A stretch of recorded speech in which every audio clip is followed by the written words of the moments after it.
Alright everybody, welcome to another episode of SG Crypto.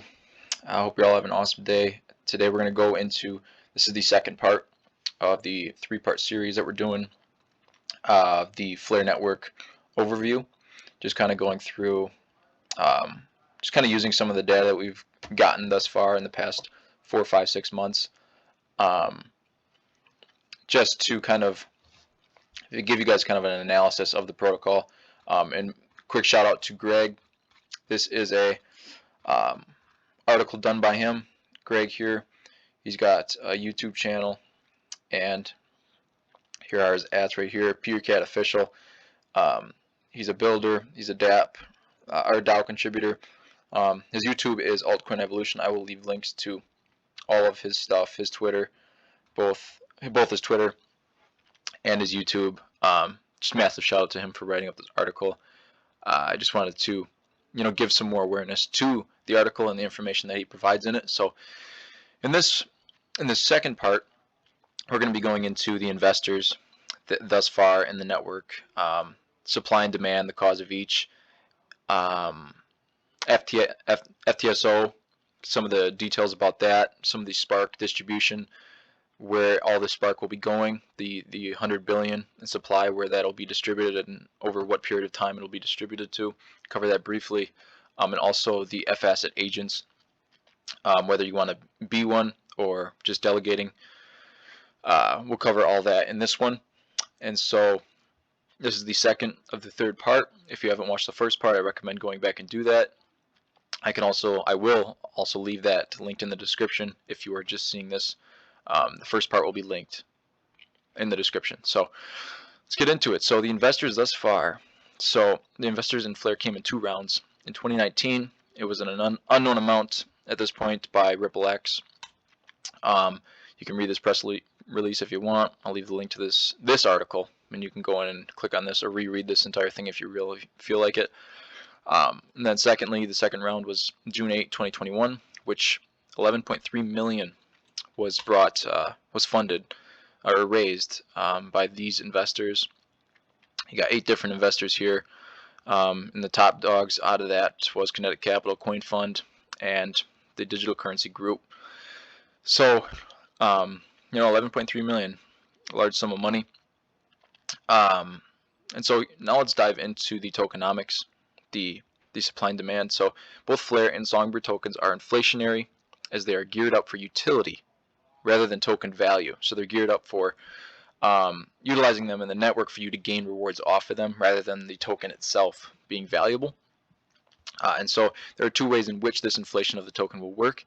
Firstly, FTSO payout for our participation is in newly minted tokens. The inflation rate is set at 10% per year without compounding of the total initial Spark tokens.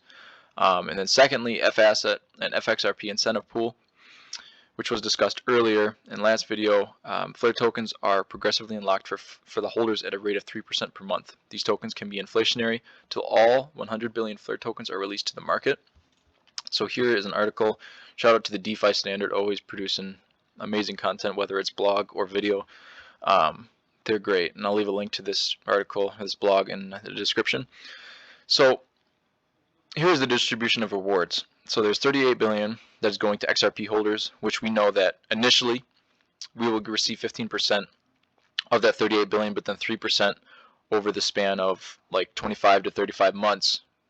3% of that 38 billion will be released every month for the next 2 to 3 years. This is for eligible XRP holders. 25 billion for Flare Limited, who are founders of the Flare blockchain. 20 billion for the Flare Foundation. 12 billion for the general FAsset rewards pool, and 5 billion for the Flare Litecoin, or the FLTC rewards pool. So I mean, look at that, 5 billion specifically designated to the Flare, or the FLTC FAsset Litecoin as an FAsset rewards pool, specifically delegated to that rewards pool, which is amazing, because if you look at this, there's 12 billion for the general FAsset rewards pools. So for the collective of every other FAsset, there's 12 billion, and for this one, there's 5. So definitely gotta give that some thought if you're looking to accrue a good amount of rewards. You know, 5 billion for one pool is pretty big.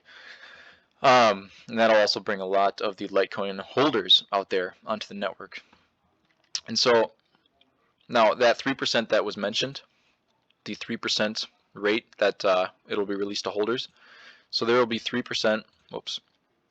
There will be 3% to eligible XRP holders, 3% to the Flare Limited, 3% to Flare Foundation, and etc. So 3% will be designated or released to each of these areas per month.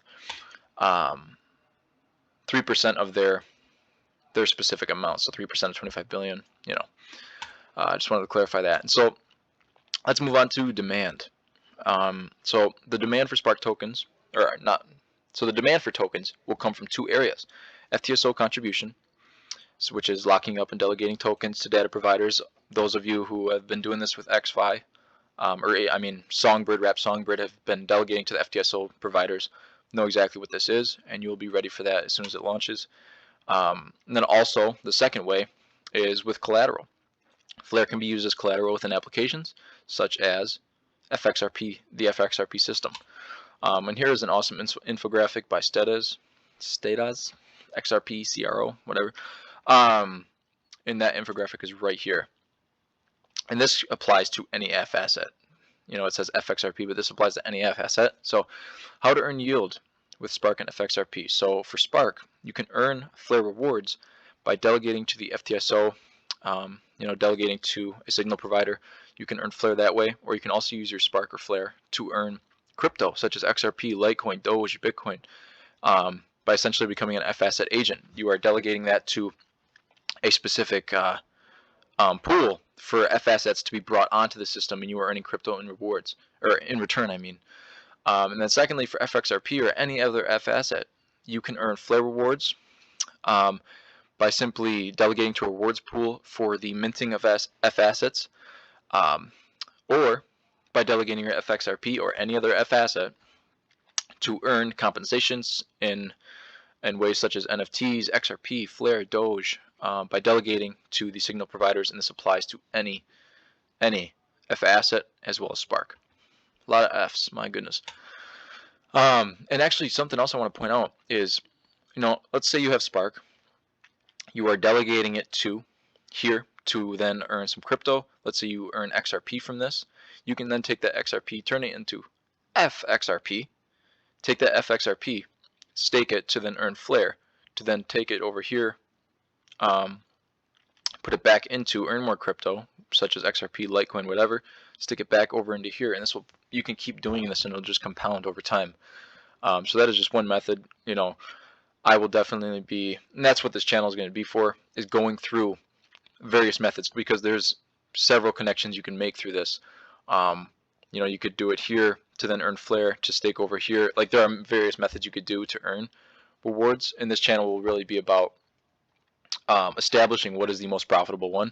It'll take time, but we will get there. And that's what I want to do. I really want to provide that value to you guys. So now let's get into FTSOs. So as we have mentioned, the FTSO, a lot in this section. Let's take a look into it. From Alpha Oracle, which is one of the signal providers, these explanations of the FTSO and signal providers are much more concise than I could achieve. But in summary, the FTSO is a critical component of the network. It is responsible for collecting and forming accurate estimates of data to the network for Spark, Flare holders, and applications. Signal providers earn rewards by how accurate their data is, which are then distributed to token holders.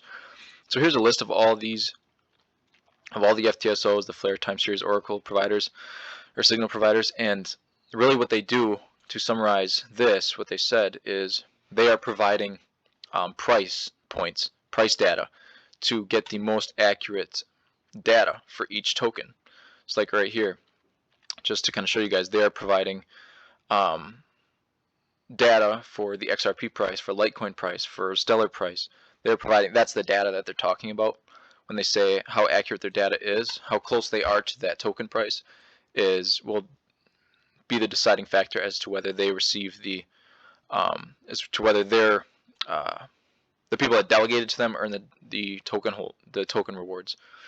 And so yeah, let's think here. So Yeah, here are just some FTSO statistics from Songbird, the Songbird network, which is actually massive. I mean, if you think about this, so this was tweeted in December 17th, and at this point, what Songbird was up for ExFi was up for 2 to 3 months, which is not a lot of time. And in that time, 50,728 FTSO delegators delegated 4.35 billion Songbird. 50,000, I mean, that's 50,000 people. I mean, granted, some people can have duplicate wallets, but that's a lot. That's a lot. And so almost 100 FTSO data providers. We're at 64 right now. As you can see, let me go forward. Yeah, there are currently 64 signal providers. Then 353 million Songbird earned from the FTSO. So out of those 50,000 people, 353 million was distributed to them over the span of 2 to 3 months. That's crazy. That is some crazy money. And it's all free, by the way. This is really just a way for us to develop a strategy. Now, I know some people lost money because the price went down, but that is just the risk you are accepting when you get into this kind of shit. And when you put money into it, you could have just stuck with the money that was the Songbird that was airdropped to you. And I know some people didn't get their Songbird airdropped to them. I didn't either. And I just feel like there's always going to be something to complain about. It is the human condition to always find a problem with something. Just express some gratitude. I mean, that's a lot. So, and these would be huge numbers for any large chain, especially for a canary net. Yeah, it is astounding.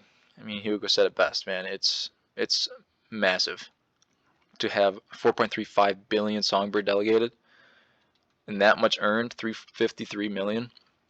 It's massive. And here's where you can actually look at these FTSO providers if you're interested. Flaremetrics.io. That's this. I will link that in the description. So yeah, and then let's get into FAsset Agents. Man, these Fs are messing with my head. So skirting around the technical details, the agents gain newly minted Spark tokens for providing their services, which also adds inflationary pressure to the supply. I'd recommend this article for a full review. This is really just to dive into what an FAsset agent is and how they're earning rewards. What an FAsset agent is they're bringing on new tokens. Let's come right here. So actually no, I have a better thing I can show you. It's right here. So this is what an FAsset agent does is you have your agent that's on Flare Network. So as an agent, you're going to be on Flare Network and you're going to be helping this guy over here. Let's pretend you're the agent here in this scenario and this is Bob. So Bob wants to bring his XRP onto Flare Network. So you, the agent, provide the collateral over here, and then Bob will then send his XRP over to you. You will then, that transaction will go through the state connector, and then Bob will then receive his FXRP, and then will be eligible to use that on the Flare Network. So you as an agent are essentially just being the bridge for Bob to bring his tokens on. His tokens such as, it could be Litecoin, could be Ethereum, could be Doge, whatever it is. You are just that intermediary, and you're earning rewards in that. And I won't link this in the description. I guess I could. I'll do that. If you guys are interested in learning about the FAsset agents. But yeah, so that is really a quick summary. We covered investors, tokenomics, and validators. So some key takeaways from this: 2 rounds from large investors, RippleX. Then 11.3 million was brought on. 11.3 million was separate from the RippleX. We don't know that amount, but from those 8 investors, 11.3 million was funded or raised. Secondly, both Flare and Songbird tokens are inflationary. There are 2 ways in which inflation works. First, by FTSO paying out newly minted Spark and FAsset and FXRP incentive pool, and then demand is derived from use, of course. And that the demand is going to be there. It is going to be there. I mean, we covered in the last video the 65% of value that they're unlocking for tokens, and it is true. It is very true. And if you don't really understand, I mean, rewatch that last video, or maybe even do some of your own research because it is there. And for those 38 million wallets that we were covering, that's 38 million people, or let's just say 30 million people because some people again can have duplicate wallets. But that's massive, man. That is huge. To be unlocking value like that for 30 million plus people, that's huge, dude. And so, thirdly, 59 to 100 FTSO providers that we currently have would be a good to see grow over time. So yeah, that is really this. That's going to be the second part. If you guys do have questions about this, anything specifically, maybe something that I said, or maybe I said something wrong and you want to correct me, please do so in the comments. If you do have an immediate question that needs attention right away, you can email me at sgcryptoedu@gmail.com, and I'd be happy to get back to you. I love helping you guys out, so any feedback is appreciated on the video. Maybe I'm talking too fast, or just not diving deep enough into a certain topic that's confusing. So any feedback is definitely appreciated. And I hope you guys have an awesome day. Later.